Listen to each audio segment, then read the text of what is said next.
value of students would not have to cram up to 28 chapters of biology. It should come to their ability and their flexibility to have their critical thinking on their general knowledge. So, moving my framing, what is the competency-based model? Well, it's the surface level of output. They try to make students good at something when in reality they're actually not good at anything that is needed in the future. So these competency-based models we would want them to hands-on these subjects that require you to actually be doing it physically rather than just reading from a book.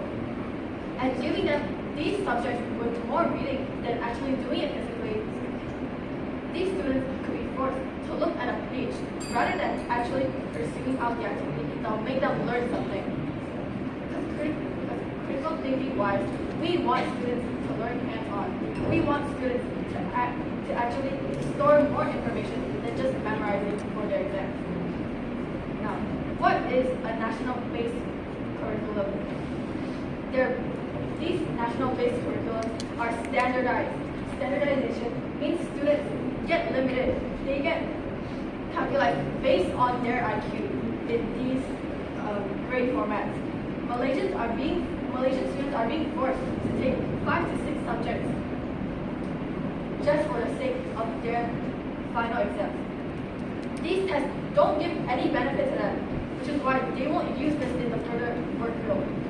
And these general knowledge they learn in university will be far more useful than actually what they learn in high school. High school subjects aren't a big factor in university.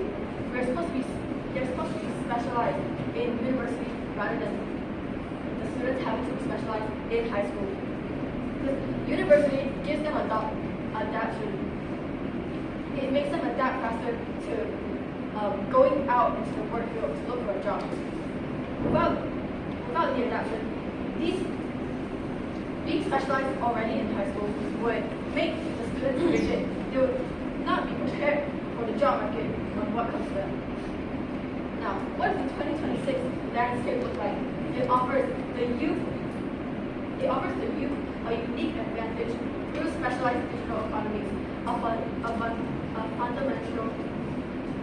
fundamental shift in the work-life philosophy, and unprecedented direct funding for innovation. Unlike previous generations, today's youth are entering a market designed around flexibility and purpose-driven action. So what can this actually provide to them? It will provide them 2 things: economic career opportunities. The 2026 market trades on agility and human ingenuity. It shifts the focus from traditional degrees to verified technical skills. The youth enters a landscape where agentic tools handle routine tasks, leaving space for high-value strategy and creative work across booming sectors like green tech and social commerce. These decentralized economy support portfolio careers, allowing their diversified income streams that prioritize global reach and personal flexibility over the rigid corporate ladder. Next, it also brings them life and well-being. The 2026 lifestyle prioritizes intentional design. It moves the students away from burnout culture towards a model of manageable mental load and the fundamental right to disconnect. For the youth, this means work is no longer an all-consuming identity, but a flexible component of a broader, purpose-driven life. Modern well-being is supported by being decentralized smart cities and digital-first health systems that offer personalized mental and financial support, ensuring that personal growth and stability are baked into the career experience. This shift allows the youth to align their daily energy with personal ethics, fostering a sense of meaning that prevents illusion went common in the previous generation. The 2026 market rewards lifelong learning and human strengths that differentiate you from automatic systems. So, what does the status quo look like? The status quo is test heavy, it's memorization heavy, and the metric here would be good grades. Students are being forced to cram out information that they would not be using in the further future. So our model here is that we would give out more practical exams and we would have the capacity to do this because we can evaluate our students easily. And we would focus more on the project-based side of learning so they can actually gain some knowledge through these physical activities. And our mechanism that we would be doing is automatic.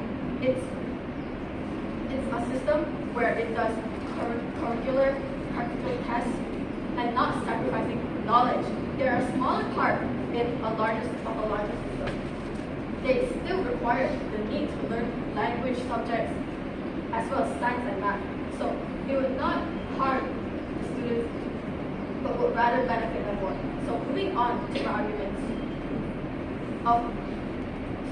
my first argument, the reality of the job market. So true. The things that students learn in high school are not used when it comes to entering the workforce. They will not use these given knowledge provided by all the subjects they learn. All those 28 chapters of biology would not be useful to them.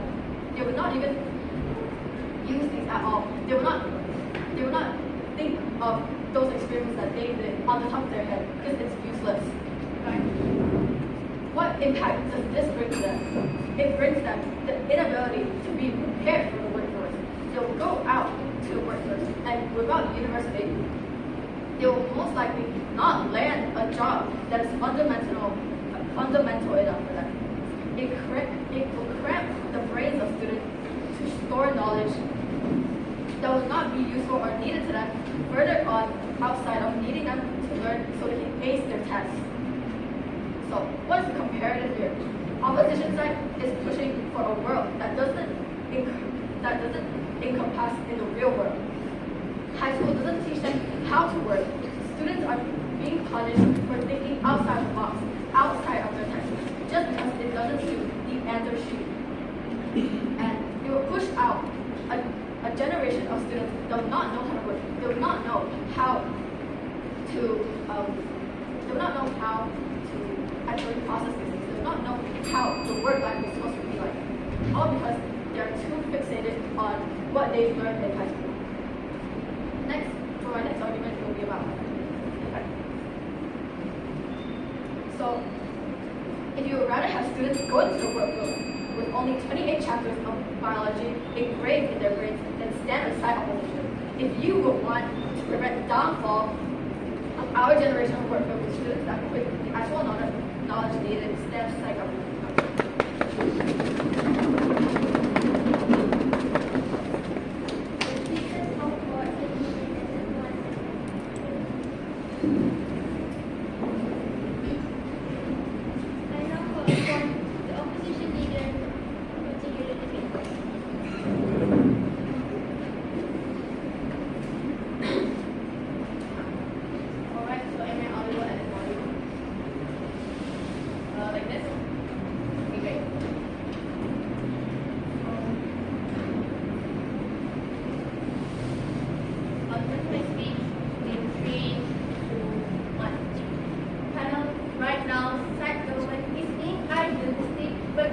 Unrealistic to our current world. Before continuing, Bismillahirrahmanirrahim. Assalamualaikum and splendid morning. I'm wise madam educators, precise timekeepers, beautiful madam speaker, worthy opponents, modern comrades on my side, and not to forget all people of this beautiful house. Now, as leader of opposition with the motion how to abolish traditional subjects, traditional-based national curriculum in favor of a competency-based model focused on AI fluency, critical thinking, and adaptability and intelligence. As the opposition, I have two goals. Number one, I will first recharacterize this motion, give you a clear definition of what our world looks like, and as well as about what they have to say. Number two, I'll give our first argument in favor of science. As for my deputy leader of the nation, she will also add up to elaborate on our argumentation as well as rebut on science position and government. As for my third speaker, he will also rebut what they have to say as well as summarize our debate. So to first recharacterize our current debate. So to give a clearer picture of what this word looks like, since our government didn't highlight the fact of the word abolish as what I've heard now, understand that the word abolish also means to delete and to erase these subjects. What are these subjects? Since the government didn't give us a clearer picture of what these subjects actually look like, I'll give you a picture. These subjects are more of the subjects that we learn of right now. All of us right now are learning these subjects that are based on history, physics, and etc. But as I wanted to ask you, Thai government, are we considering actual subjects that are also modernized, such as science computer? But since they didn't answer with your eye, I'll assume that it is also in the category of traditional subjects. Number two, a competency-based model. To make a clear picture of what this actually looks like, I'm gonna assume that we're talking about subjects that focus on critical thinking, on how students will be able to think independently on current world problems. Now for our stance is very, very simple. We stand by the fact that we would not abolish these traditional subjects, but instead add these critical-based thinking subjects into the current syllabus instead of abolishing what we already have. Now, as for our burden, two things will be put into this debate. Number one, how traditional subjects are still relevant and in fact important for us in order for us to have critical thinking. And number two, how they are still exist career paths and choices for students that do not involve the modernization of what we have right now, which will later be explained in my argumentations. So for the status quo, what does our world look like right now?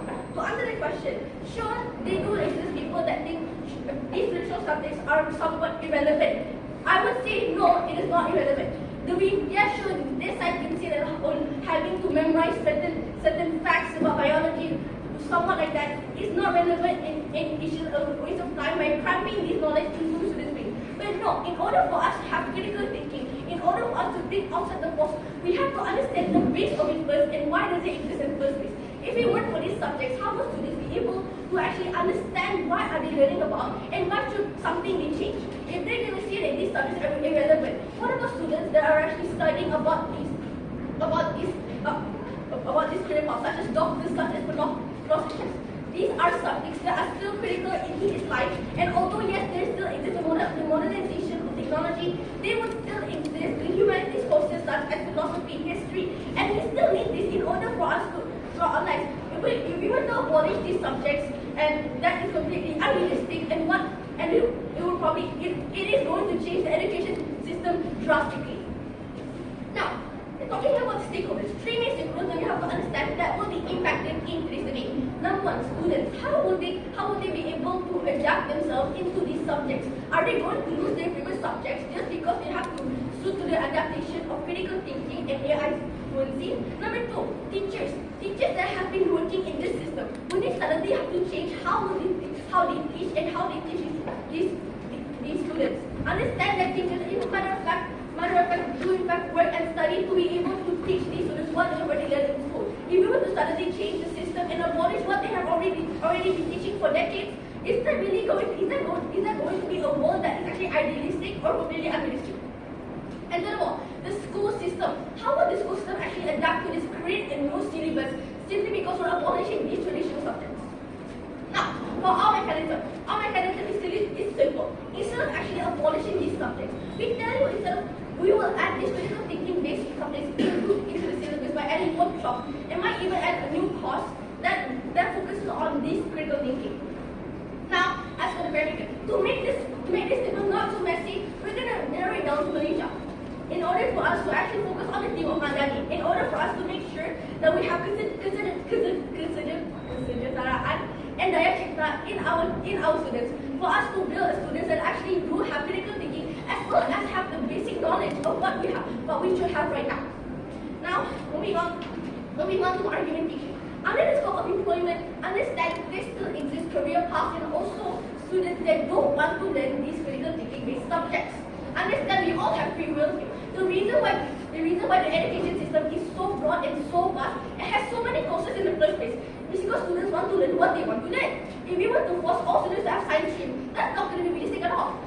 In the reality is everyone is different and we can't just force them and abolish their favorite subjects, such as history. The reason why we have such critical thinkers right now is because we have students that actually learn these subjects as of history. If it weren't for us learning about World War II, how would we know we shouldn't attack another country just because they attack our friend? That's not going to be realistic at all. Yes. You do realize that the job market is drastically different from the one in which the national base system is designed for? Yes, it is. Yeah, it's true that right now the career path is actually different, but it doesn't mean that the career path that already exists is suddenly going to disappear. These other career paths still exist, and abolishing it is a very drastic measure in order for us to adapt to the real world. Yeah, this real world does exist, but instead of abolishing it, we should in fact imply these AI-based subjects into what we have right now. And other than the fact that students will also be affected, we also understand teachers that have been dedicating their lives into certain factors as philosophy and history. If we were to suddenly change these subjects, years of university are suddenly just going to go to waste. No, that's not what we want.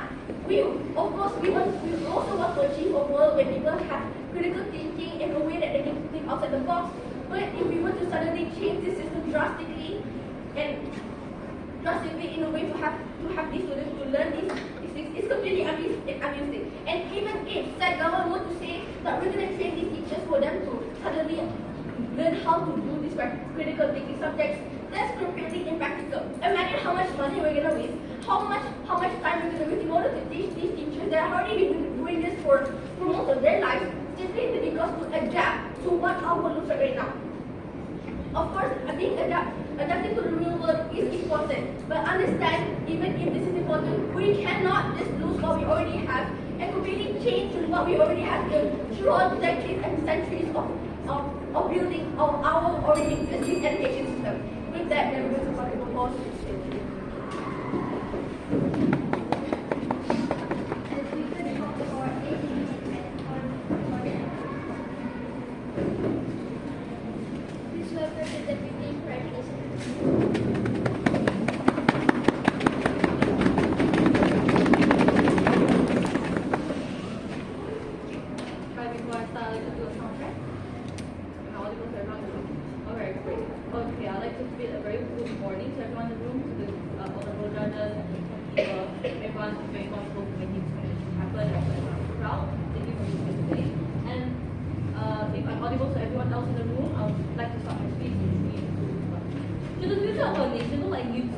Students having 20 chapters of history of man before one single exam that decides the trajectory of their lives.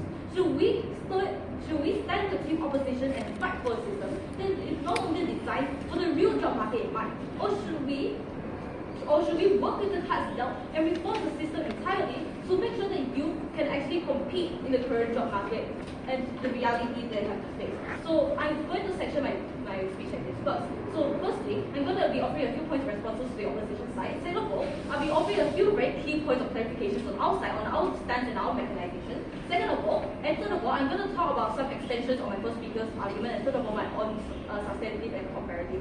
So first, on the responses towards the opposition side. Well, first of all, they said they were going to delete the curriculum, but note that we have never said that we're going to. They said that we're going to delete subjects, but note that that's not what we said. Note that the motion talks about deleting a certain curriculum, not the very subjects in it. We're trying to abolish a system where every student is expected to learn certain subjects and sit for it all in one go in one examination called the SPM. That we're trying to abolish an exam-based system which forces students to basically just memorize everything and spit it all out during one single exam. That is what we're abolishing, not the subject itself. It's unrealistic for us to abolish, let's say, English, mathematics, or science, because then what would the students? Then would the students even be able to speak? No, because it's completely unrealistic and uncharitable for their side. Then, second of all, about the relevancy of certain subjects, I tell you that a lot of students do not use sejarah, do not use political moral when they go into college, when they go into the workforce. The relevancy of these subjects is not really a big point coming from their side, such that the Malaysian government focuses on too many subjects, too many sectors, that the students can't possibly. Yes. Do you acknowledge going to address that later. And third of all, they talk about teachers and students then. So I'm going to address this in my mechanization later. So moving on to the clarification on our mechanization. First of all, what's the framing on the subject-based curriculum? We're not saying that we're going to abolish the subject curriculum, but rather we're abolishing the system that forces students to learn these subjects in a particular way.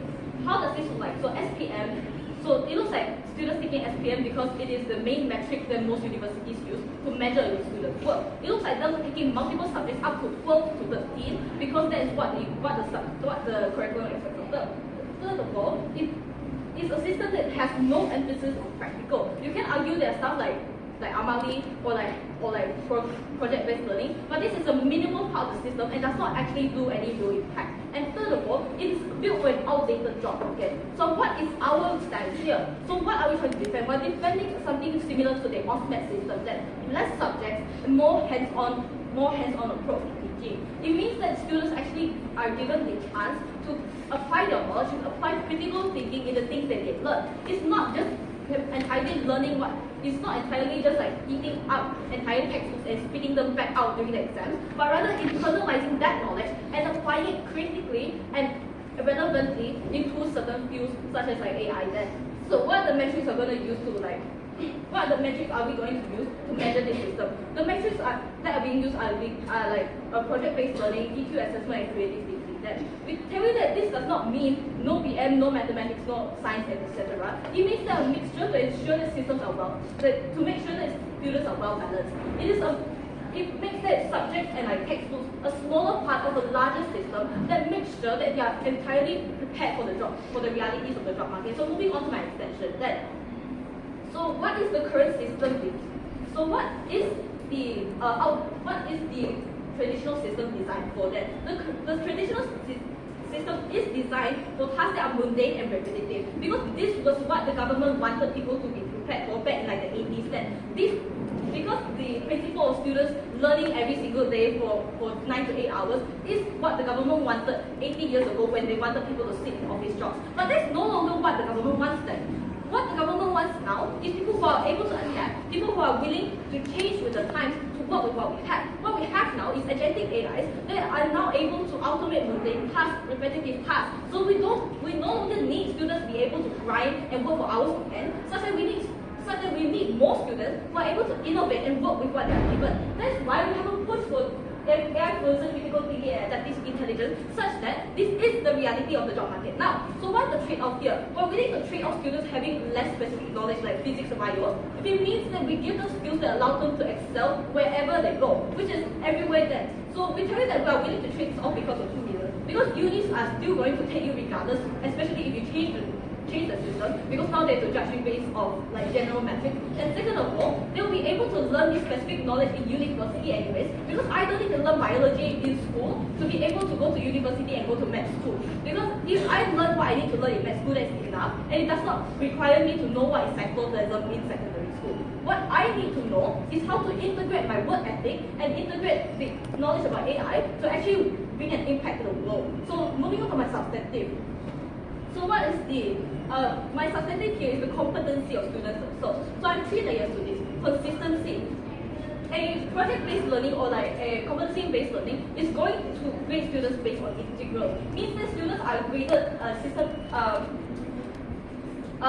throughout the year rather than all in one go during like one single examination like the SPM. It means that students are given the chance to prove themselves throughout the year consistently. This is what we want. We want students who are able to give out output consistently rather than just cram like a few months before the SPM, because that's not how the job market works. Second of all, soft skills.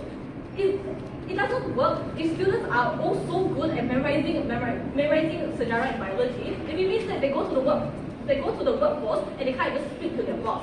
So third of all, relevant skills. We give students a set of general and relevant skills to make sure that they can excel wherever they go and make sure that they can make their decisions once they're ready. So what's the impact of this? One, it fulfills market requirements that now require students to actually work with AI, to actually work with like a new kind of like job market. Second of all, it fixes job market shortages / misalignments, because the current system now pumps out students that doesn't know how to use AI, that doesn't know how to adapt. Because such that the current system is one that pushes for students students being able to write, being able to repeat mundane tasks, and being able to memorize. But these are not the skill sets that are going to equip students to be able to be like productive in the workforce.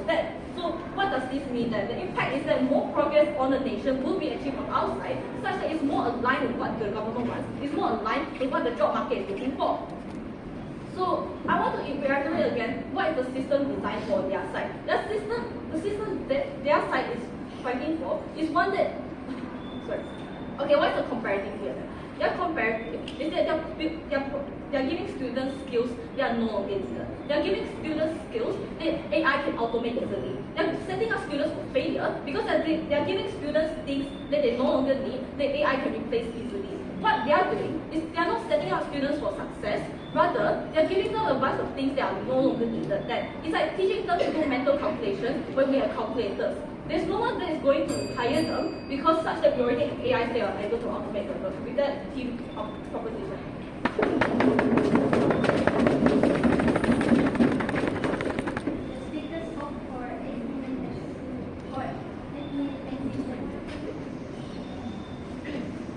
Now please welcome the second speaker from the opposition side.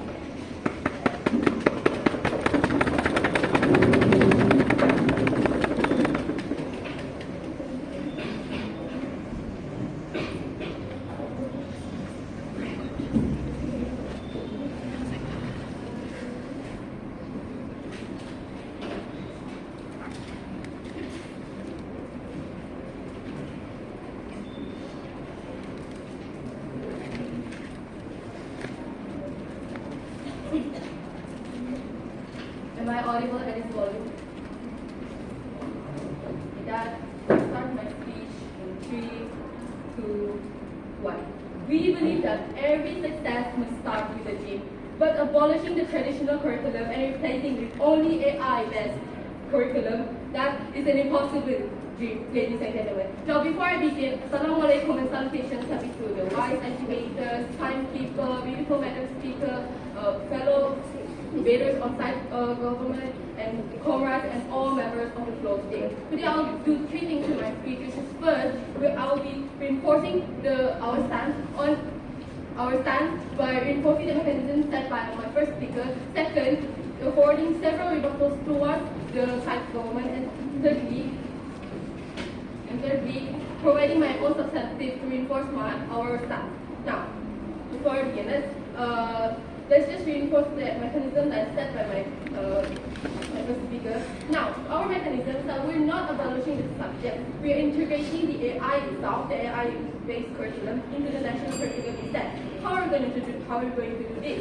We are integrating workshops for students to learn AI and competency-based curriculum every week, which means that students will be able to attend workshops that can help them to gain their skills with learning about AI from people who are already professional with AI knowledge from the outside. We're helping students rather than leaving their jobs. We're helping the people who are teaching the students instead of leaving their jobs and only focusing on teaching students AI. Instead, just teach them weekly, not every single day. Because we are inviting well-known people or people who have basic AI knowledge for students to learn about the AI integrated curriculum in the first place. Now, the few rebuttals I have for the government side. Now, they said that it requires physically and hands-on, but many traditional curriculum are early learning hands-on curriculum. They said, like you said, that science-focused subjects do many experiments to make sure the students understand the concept itself. Yeah, because of that, people they put it in examinations because why? We want the students to understand the concept, not just to memorize it and just figure it out. Yeah, she said that project-based learning and amali is not enough. But understand that there are subjects like RBC and basic computer science that still learn and work hands-on with the subject itself. So that does not mean that only right now the traditional curriculum does not have any hands-on subject that it's not focusing on the job market at all. They also said they want to specialize in university, but university does not only focus on hands-on subjects. There are many theory-based subjects that or courses that still exist because right, the traditional based subjects in the end is still basic knowledge for people to learn and understand critical thinking. And they say that traditional curriculum will not be used in the future. But at the end of the day, you're still debating here because of the knowledge you gain for the traditional curriculum itself. Integrating scientific and history, we are integrating scientific, science, and history into the debate itself. It is that history, traditional curriculum are useless. But we were able to develop in today's world due to the fact that we learn history and avoid past mistakes. So just abolishing the traditional curriculum just shows that how they don't even understand the emotion. In the past, women were able to speak out and voice our opinions. But look at the five of us. Because of history, we can vote out in debate today, right? And because of that, they say that they are more ready for job markets. But they are only saying that job market, basically saying that job markets are only focusing on AI-based knowledge. But there are many job markets that still cater to traditional curriculum, for example, scientists, engineers, teachers. Are you going to disregard them in the first place? The second speaker also that they're not abolishing the system, but understand that the rules that they debate, they are misunderstanding the notion because curriculum in itself covers a large surface area of education system, which means that if you were to be on the side of government, you need to abolish the education system itself. Students, and they said that students will not be able to innovate more, but understand that many students are still being able to innovate. Innovating does not only require AI. Innovation not only covers technology based, it's also used for daily usage. That's innovation, not just AI based. And moving on to my substantives. So I have two for today, which is first, the foundational knowledge of traditional based curriculum is still necessary. Understand that critical thinking depends on having basic knowledge first, which is why we're emphasizing on the critical knowledge. Making the AI still require basic knowledge that we get from the foundation knowledge that we learn today. When we abolish this foundational and traditional curriculum, it will equal to us to not be able to make the AI system itself and develop the education system from government. The new curriculum system will stay stagnant from side government because the development of the AI requires basic knowledge that they require specific knowledge at the end of the day to modify and make the AI better. And the government might say we can learn the national curriculum or from the AI itself, but AI gets information from human input, which is algorithm based as well. So whatever information they get could not be 100% accurate. It could be because different humans are putting the inputs into the AI itself. And we also said that all these education is still exam focused rather than skill focused. Abolishing the traditional curriculum will impact on changing the education system as a whole, where they are going to create new type of examination, making new syllabus, changing the teachers where the old one gets left out and new ones need to learn and teach where they are forced. They could still that they want to pursue other jobs that are still in their area, but instead they are teaching kids about basic competency-based education. The impact is that it's simple. It requires a lot of money, effort, and time. How are you going to spend? How are you going to get money as the developing country itself? We want to focus on improving the infrastructure of Malaysia as well. When we spend money on actually trying to develop this education system from the government side, it requires a lot of money where money can just be integrated into our mechanism where it requires less money to integrate the workshop. Students are forced, all this requires a lot of time as well. It takes 10 years. They already integrated, and they integrated new syllabus. What about the students that are still learning the traditional curriculum? Are you just going to disregard them? Are they going to force them to learn the new curriculum and do the exams and all, where their own knowledge are gone to waste? Now moving on to my second argument, which will also be elaborating on my impact, where it is financially burdened. Making the new curriculum requires a lot of money, ladies and gentlemen. Changing the education system, where they're implementing new technologies in schools to cater to new students takes a lot of money. Where we're adding new computers in schools. How are you going to integrate the technologies hands-on to give more experience to students? But there are still many schools, in fact, they are still lacking in the basic necessities to study. Like rural areas, how are you going to integrate those technologies-based learning in the rural areas? So they lack basic necessities. They lack basic necessities. They lack computers. But if you want to integrate the new curriculum, how are you going to integrate the computers and all? It takes a lot of money. And it's not sustainable because of other systems, the education system, they need to focus on other aspects of which is economy and environment. Because we want to increase GDP, we want to make our infrastructure better, to not only be a developing country, to not stay stagnant, but we want to improve to become a developed country at the end of the day. And this is why we are debating under the Madani generation, because we want to focus on improving our country, not just making the students' life better. With that, proud to propose. Thank you.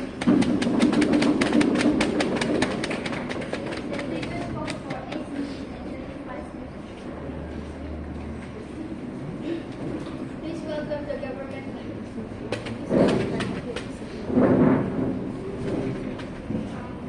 Good morning, everybody in this room. Am I audible at this point? So I'll start in 3, 2, 1. Imagine learning the accurate amount of salt needed to perfect your filet mignon, but still fail to make one because you have zero idea how to work a stove. So in my speech today, I'll be doing callouts, clarifications, questions, responses, and lastly, weighing and comparison. For my callouts, opposition failed to give any substantial arguments of why the traditional subject-based national curriculum is good, and even if they did, it was brought up too late in their speeches, and therefore proved that we've already won today's debate. Another thing is, opposition has kept contradicting their own case, and I'll tell you this further later. So for clarification, if this wasn't pushed enough, let me push it again. We're deleting the curriculum, not the subjects. That's untraceable to assume that we're deleting the subjects. They said that we cannot afford to waste resources on our mechanism, but we know that we have, the very fact that this motion exists today means that it is possible on our side. You can't argue that we don't have the capacity, because once we abolish the current system, the government doesn't have to spend money on seats and extra textbooks and therefore redirect funds to our side, to our system.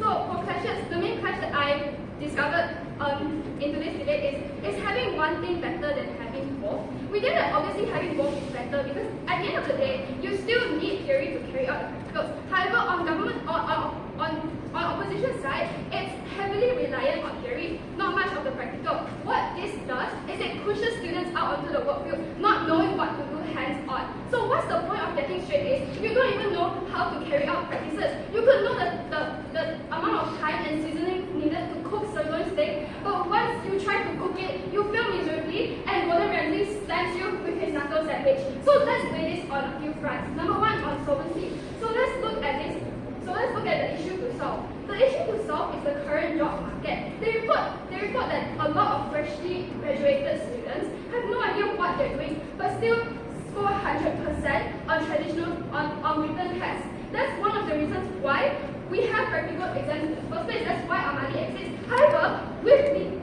we know that these practical exams still do nothing for these students. Because it's only 10% of the entire subject. We know that our mechanization solves this issue because it allows students to be more hands-on with the subject. This sets them up for a better future and a better chance at settling or adapting into the working field easily. While opposition, this just sets them up for failure. Number two, on efficiency. We know that our side is more efficient than our opposition because our side actually makes it easier and faster for students to adapt into work fields like mentioned earlier. It's more efficient because we're not teaching students things they don't need and won't use in the future, unlike our opposition. This wastes less time and actually benefits the students more, as well as saves the universities from teaching students things that they should have already learned. So moving on to responses. Government's mechanization is specific at competency-based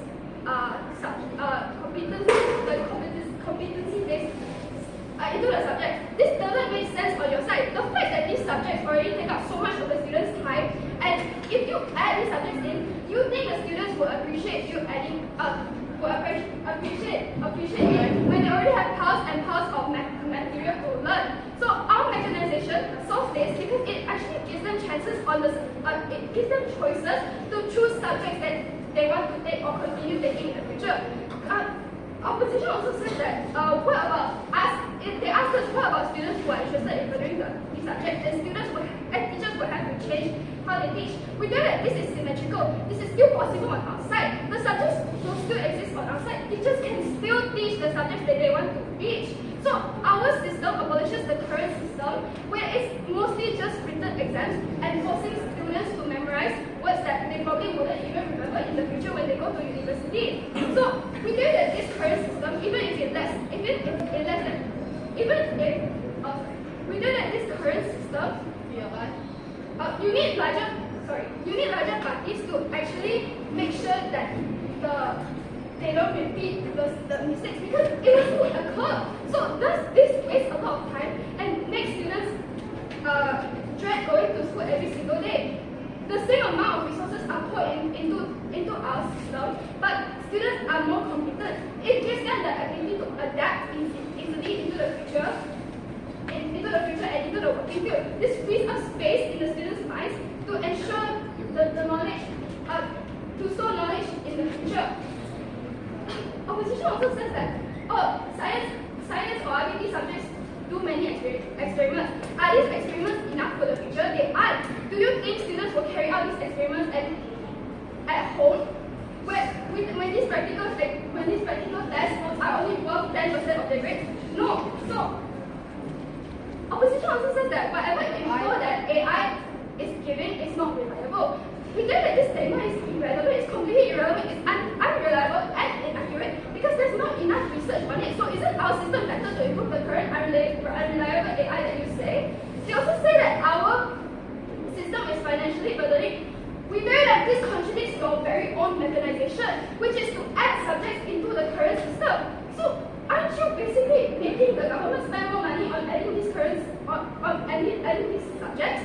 We know that our system mitigates this financial burden that you said, like our mechanization. So moving on to weighing comparison, and let me weigh this debate on urgency number one.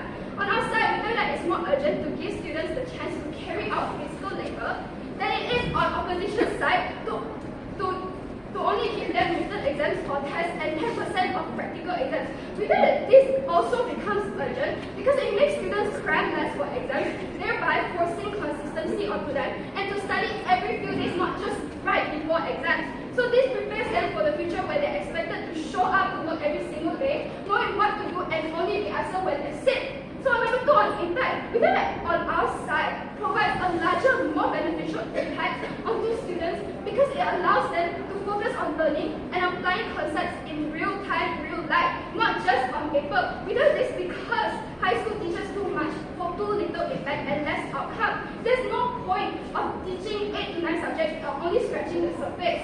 Too many resources are spent on making sure they're good at everything, but really they're not good at anything. So this doesn't give the students practical benefit, but on our side we tell you it does. A system where they're evaluated incrementally gives them set practical benefits, ensuring that they know what to do and what to carry out in the future. This prepares them for the job market and makes sure their time and money is not wasted on subjects that they're not planning on furthering in the future. And number three, on likelihood. The likelihood of students succeeding on our side is so much greater than the opposition side. We do this because the current system enforces students to achieve too many things, but they lead to nothing. Reading and memorizing does nothing for students' future, and we tell you that on our side, the students learn more in the practical field, while also having theory knowledge as compared to opposition side. So we tell you that a big exam that is memorization heavy does not benefit them in the future. So once again, we tell you that with our system, more students are likely to succeed, and with that,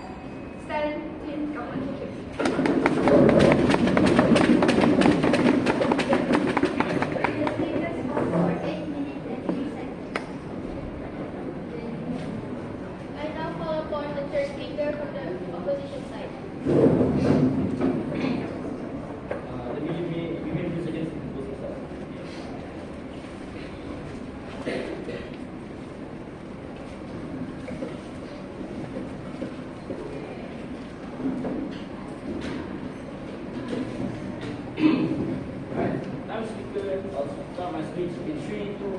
Panels, am I really debating against the government or are they really just wearing the mask of the opposition? Alright, so proud to oppose. Before that, a splendid morning I bid to esteemed educators, wise Speaker of the House, fellow opponents from side government, loyal comrades from our side, and not to forget all beautiful members of this House today. Alright, so today my today my job is very simple, is to dismantle their case, but I'll divide it into a few parts. So let's go straight into dismantling their case through rebuttals. Alright, so the government's case setup is built on the legend that current academic curriculum is not relevant in the current status quo, which is today's world. Okay, so 3 layers of analysis here. Alright, so first they talk about how these subjects only involve in memorizing and how memorizing 28 chapters of biology won't actually make you find a workforce. We say this is completely untrue because you have to understand, what about those scientists? Where are they going to get their knowledge from? What about those students from middle schools who want to go to university? Where is their knowledge going to come from? So that is why it's untrue. Second layer, they couldn't even understand the word of abolished. Their second speaker and their third speaker has been ranting all the entire time how they are just erasing the curriculum and not abolishing the subjects. But panels understand today the motion is talking about abolishing traditional subject-based national curriculum, which includes sejarah, mathematics and science, which is included in the curriculum. So if you were to say that we're just abolishing the curriculum and not going to disturb these traditional subjects, it's completely contradicting their side. Alright, so third layer of analysis, they didn't elaborate how would this new change in the educational system actually work.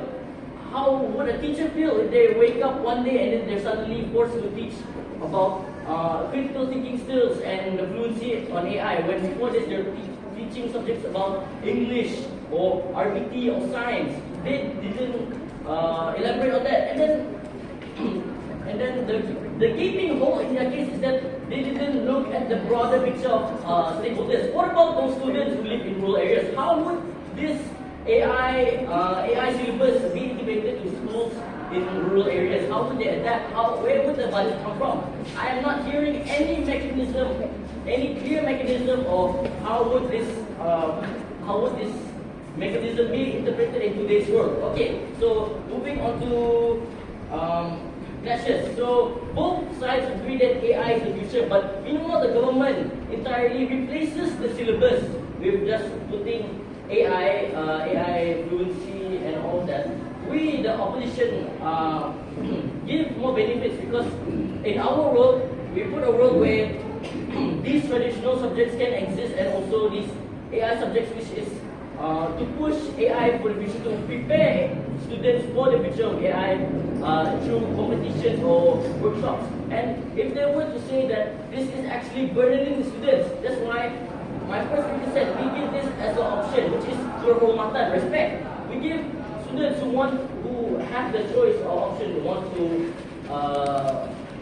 to chase a career in AI technology, then we give them. We are not forcing the students to take all of this in one go. Okay, so again, from the government side, their interpretation of AI in the future is just only replacing the syllabus without taking note on who would actually teach this AI syllabus, who would be ready, and how would this thing be interpreted in today's educational system. Alright, so let me move back to my reiteration to strengthen the case and give you a clear picture of what is opposition actually fighting for. Alright, so what my first speaker said, which is on the basis of kehormatan, respect, we give students an option to chase AI fluency or want to have a future career in AI. We give them the option. We are not completely eliminating the opportunities for people to chase AI in the future. That's why in the mechanism given by my first speaker, she said that it would be put through workshops or competitions. So only those who are interested in chasing the future of AI can join. So we are not, again, to clarify, we are not forcing all students to take these AI competitions or workshops. That's what they are so assumptions. And okay, let's go back to dismantling their case. So their case is very assumptions. They assume that okay, by memorizing all these subjects, it will give them stress, and they would not use this knowledge now in the future. But you have to understand, what about universities? What about those jobs who require that knowledge, like again, what the first speaker kept on saying, studying 28 chapters of biology. It actually has relevance because if you want to become a scientist, obviously you need to have pure knowledge of biology, right? Alright. So the second reiteration is kemapapan, which is sustainability. So what the government is putting out right now is that we shouldn't learn foundational learning because it's useless since we have calculators. But I'll tell you this, Reynolds, would you actually be smart if you only know how to type a calculator, but you are not smart in doing long division by yourself? Okay, so let's move to best case versus worst case.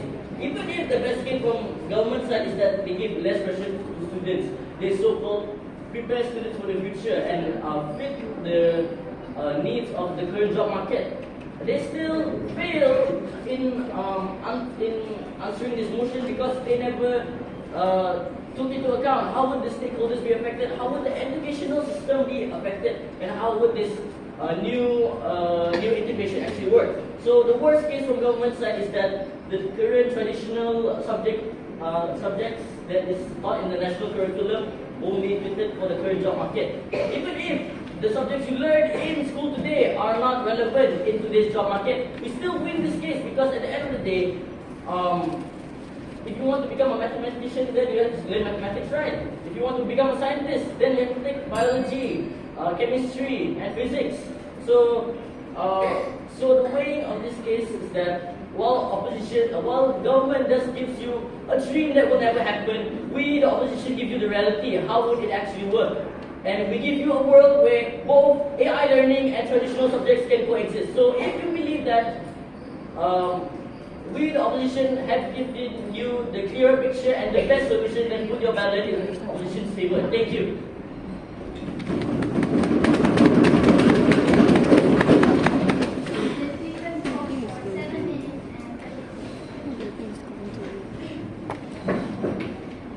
We now have a 3-minute preparation time for reply speeches. I invite the opposition to deliver their reply speech followed by the government.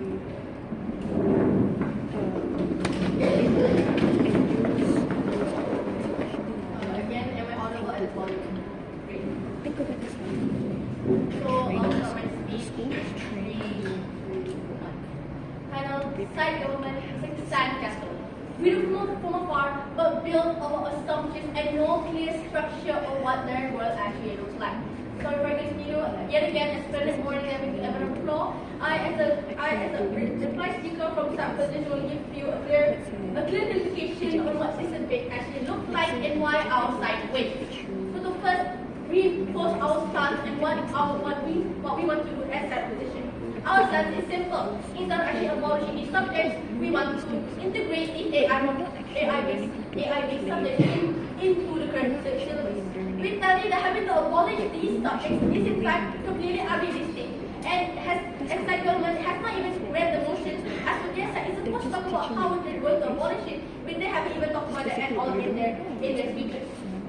And for our side, we have given you clear arguments talking about how it's not going to be practical, how this is going to be insanely burdening to finance of the government, and how we have to understand there are still people and students, teachers that still in fact learn what they already learned. We can't just change the system simply because it's going to adapt to the real world. And this is a drastic measure that the government has to consider on what the impact is going to happen towards the students, towards the teachers, and towards the education system. They haven't given us a clear impact on whether or not it affects stakeholders. And we tell you that on our side, we are in favor of these impacts towards the stakeholders. We tell you instead of having to pressure these students to suddenly change the system, instead of having to pressure these teachers to suddenly change how they teach, it's not practical. We tell you that we have to integrate the new learning system into the old learning system. It's more idealistic and it's more realistic to our world. On their side, they haven't even read the motion, and it's not. And the first, it hasn't even given us a clear picture on what the world looks like. They said that we're making assumptions that still such subjects as languages and mathematics is still needed. But they did not even give us a clear clarification that the first speaker did. The first speaker didn't give us a clear picture on how what subjects are being abolished and what subjects are not being abolished. So as in my presentation, I have redefined you, and assuming that we're talking about all subjects, their side uses this case. And also talking about how their side is also talking about how practical things that are already happening in schools already having hands-on activities in order for students to actually understand it. We tell you that this actually works, and their side is completely assuming that it doesn't work. We tell you that it does work. And the reason why this exists is because of students having to actually learn why would these hands-on curriculum still matter in the first place. And also give a clear picture. Their side says, why would we have to learn these basic things when we can just have AI to do it once? Do we really rather have students that can just type in into AI and get an answer in a double speaker, other than actually learning and understanding why does this matter? Do we really want everyone to just use calculators, not even understanding why does the calculator exist? What is dividing, what is multiplying? If we were just on their side, they're assuming the fact that these things are relevant. So we tell it is in fact relevant. In order for people to have critical thinking, in order to lead a generation that can think independently, we still need these subjects as a base for these students, for them to actually understand and develop as a nation. We tell it in this current country, in this developing country, their side is completely unrealistic financially and leading towards government. We tell them that right now, all sides is currently winning. This debate is clear. If this was a chess match, it would be Jackie. If this was a debate, it would be an honest win. With that, there is someone to oppose.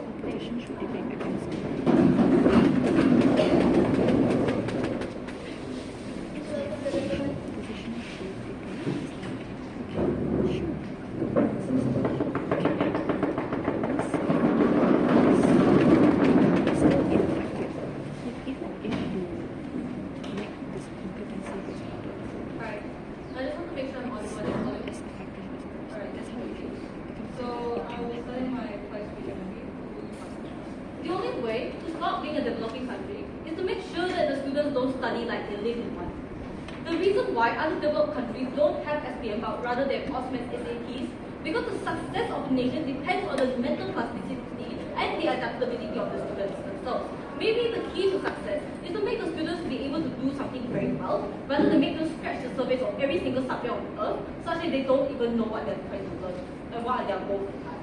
So in my reply speech, it will be very simple. First, I'll be starting on a few call-outs and commentary about the entire debate in general. Second of all, I'll be offering a rundown of both opposition and government cases. Then, third of all, I'll be trying to weigh off some of the points that were brought up in the debate. So firstly, on commentary, then I'd like to note that there's a lack of engagement coming from opposition in the aspect of rebuttals, such that our positive case has been largely uncontested. We have not contested the effectiveness nor the competence of the students on our side, and therefore our positive case is still largely set with that. So second of all, I'd like to point out their inconsistency on their stance. They base their entire case of financial burden and burden to the students and the teachers, but then they shot themselves in the foot when they said that on top of the national system, they want to add on extra subjects, they want to add on extra hours to the students, to the teachers, to actually have them do hands-on projects alongside the national system. Then, we tell you that we already mitigate this on multiple fronts, such that we are able to redirect the funding into our system. Then, so now we'll be doing a quick rundown of both opposition and side, on both government and opposition sides. Then, I'd like to call out side opposition again for being largely uncharitable. They assume that we're going to abolish every single subject, but I tell you that this isn't realistic, nor is it charitable. It is impossible for us to abolish things like English or PM, because how would we teach that? We tell you that we say that these subjects are becoming a smaller part of a larger system rather than disappearing completely. Second of all, I have to point out their case is largely negative. Their case the entire basis of their case is based on bashing our case itself. And as long as we are able to mitigate all the harms that they have pointed out towards our case, we win today's debate, such that they do not have any positive case left standing for them then. So moving on to how we negate every single point coming from side opposition. Firstly, on financial burden, we really explained to you over and over again how changing the system directly mitigates any sort of financial burden because the money now put into the national system is redirected into the new system. So there really isn't any financial burden in the sense that we already have this capacity, we're just redirecting it into a different forge while making change, while making evolve, rather than pulling out new capital. And it's actually work on their side because I already explained that they have to pull out extra resources to be able to add new things into their curriculum. So second of all, we've already said that the burden of students are actually work on their side because on top of the national curriculum, on top of SPM, they have to do project-based learning and to do a bunch of other stuff. So it's actually far away on their side. And so long as we've already taken down these two main pushes from side opposition, we win today's debate because our positive case is still largely centered. So what's our positive case? Let me rehash again what side opposition felt to engage with. One, the competence of students in the current workforce. We tell you that the current workforce requires a lot of the AI literacy. It involves a lot of adaptability into the system. Such that we are living in a fast-paced society. We cannot live off memorization and textbooks alone. We tell you that their system is unsustainable, such that they are failing to match up students with the requirements of the job market. Second of all, effectiveness. It's so much more effective to make sure that students are good at a few select subjects that actually benefit them, rather than a large array of them that they don't even use. If I'm going to go into engineering, I do not need biology, I do not need chemistry. So the last thing is that this debate was to prioritize the students' ability to integrate into the job market itself. The whole point of the debate is to make sure who actually benefits the students more by making sure that they actually have a future. And if you agree with us, then select proposition.